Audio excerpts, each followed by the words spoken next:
5 warning signs of gynaecological cancer. ഇത് നമുക്ക് age അനുസരിച്ച് റീപ്രൊഡക്റ്റീവ് ലൈഫ് അനുസരിച്ച് മെനോപോസ് ആണ്, പെരിമെനോപോസ് ആണ്. പിന്നെ അവരുടെ ഫുഡ് ഹാബിറ്റ്സ്, അവരുടെ ജീവിതശൈലി ഇതെല്ലാം വെച്ചാണ് നമ്മളത് തിരിക്കുന്നത്. അപ്പം ഹിസ്റ്ററി എടുക്കാൻ തന്നെ ഫാമിലി കംപ്ലീറ്റഡ് ആണ്, പിള്ളേരൊന്നും ഇല്ലാത്ത ഒരാളാണ്, അതുപോലെ തന്നെ ഒബ്യസ് ആണ്, ഫാമിലിയിൽ ആർക്കെങ്കിലും അസുഖങ്ങളുണ്ടോ. അപ്പം ഇങ്ങനെയുള്ളൊരു ഹിസ്റ്ററി വരുമ്പോൾ നമ്മൾ അത് ഏത് ക്യാൻസറിൽ നിന്നുള്ളത് നമുക്ക് മനസ്സിൽ വരാൻ പറ്റും.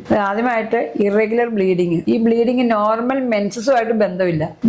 നോർമൽ മെൻസസിൽ ഇടയ്ക്ക് വെച്ച് in between little spotting bleeding എന്ന് വരികയാണെങ്കിൽ, അല്ലെങ്കിൽ ബ്ലീഡിങ് സെക്സ് അതിന് മുമ്പും പിമ്പും ആ സമയത്തും നോർമൽ അല്ലാണ്ട് ഉണ്ടാകുകയാണ്. നോർമലി കുറച്ചൊരു ബ്ലീഡിങ് ആണ്, അതല്ലാണ്ട് കണ്ടിന്യൂസ് ആയിട്ട് സെക്സിന് സമയത്ത് ബ്ലീഡിങ് ഉണ്ടാകുകയാണെങ്കിൽ അതാണ് സെക്ഷൽ ലൈഫിൽ സമയത്തുള്ള ബ്ലീഡിങ്. അതുപോലെ തന്നെ നമ്മുടെ വജിനയിൽ നിന്നുള്ള ഡിസ്ചാർജ്, നോർമൽ ഡിസ്ചാർജ് ഉണ്ട്, അതിനെ കൂടാതെ ഇൻഫെക്ഷനും അല്ലാണ്ട് നല്ല foul smelling, itching, ulcer, not related to normal things, yeast, fungal infection അല്ല, ബാക്ടീരിയൽ വജിനോസിസ് അല്ല, അങ്ങനെ അല്ലാണ്ട് പെർസിസ്റ്റന്റ് ആയിട്ട് ഫൗൾ സ്മെല്ലിങ് ഡിസ്ചാർജ് വരികയാണെങ്കിൽ പ്രത്യേകിച്ച് ഒരു കാരണം ഇല്ലാണ്ട് മെൻസസുമായിട്ട് റിലേഷൻ ഇല്ലാണ്ട് വയറിലൊരു കട്ടിയുള്ള പോലെ തോന്നുക, അല്ലെങ്കിൽ ഒരു പ്രഷർ എഫക്റ്റ് വരിക.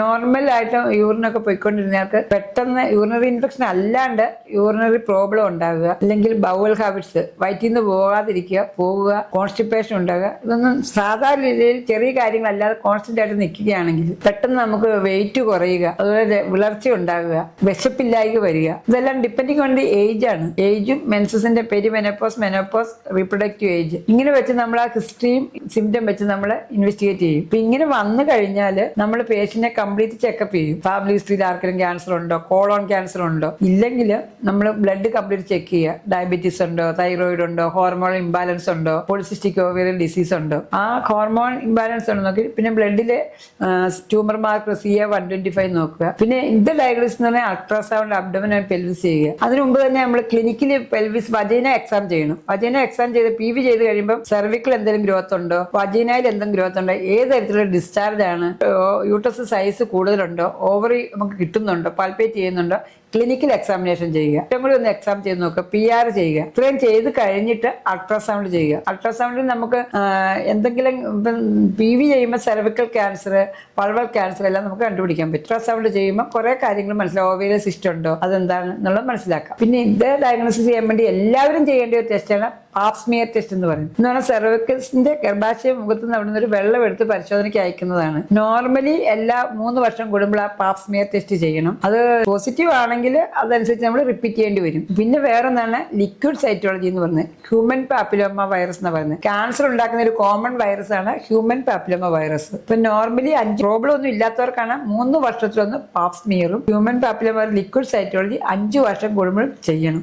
അപ്പൊ ഇത്രയും കാര്യങ്ങൾ ചെയ്യുകയാണെങ്കിൽ നമുക്ക് പിന്നെ ട്യൂമർ മാർക്കർ CA-125 സ്കാനിങ്ങിൽ ഈ ഏറ്റവും കൂടുതൽ മിസ് ചെയ്യുന്നത് ഓവേറിയൻ ക്യാൻസർ ആണ്. ഓവേറിയൻ ക്യാൻസർ നമുക്ക് കണ്ടുപിടിക്കാൻ വളരെ പ്രയാസമാണ്. സാധാരണ അതിന്റെ സ്റ്റേജ് 3, 4 ഒക്കെ ആകുമ്പോഴാണ് അത് പേഷ്യന്റ് നമ്മുടെ വേറെ കംപ്ലൈന്റ് കാണില്ല. മിക്കവാറും വയറ്റിൽ നിന്ന് പോകുന്നില്ല, വിശപ്പില്ല, തളർച്ചയാണ്, വയറ് വീർത്ത് വരുന്നു പറഞ്ഞു വരും. അതെന്ന് പറഞ്ഞാൽ അതിന്റെ സ്റ്റേജ് മാറിക്കഴിഞ്ഞാണ്. അപ്പൊ അതിനു മുമ്പ് തന്നെ റുട്ടീനായിട്ട് നമ്മൾ ഈ 5 കാര്യങ്ങൾ ഹിസ്റ്ററി എടുക്കുക, ബ്ലഡ് ടെസ്റ്റ് ചെയ്യുക, പാസ്മിയർ ടെസ്റ്റ് ചെയ്യുക, അൾട്രാസൗണ്ട് ചെയ്യുക, PR ചെയ്യുക, പേഷ്യന്റിനെ കംപ്ലീറ്റ് എക്സാം ചെയ്യുക. ഇങ്ങനെ ചെയ്ത ഈ 5 കാര്യങ്ങൾ ശ്രദ്ധിക്കുകയാണെങ്കിൽ മിക്കവാറും ഗൈനക്കോളജിക്കൽ ക്യാൻസർ നമുക്ക് കണ്ടുപിടിക്കാൻ സാധിക്കും.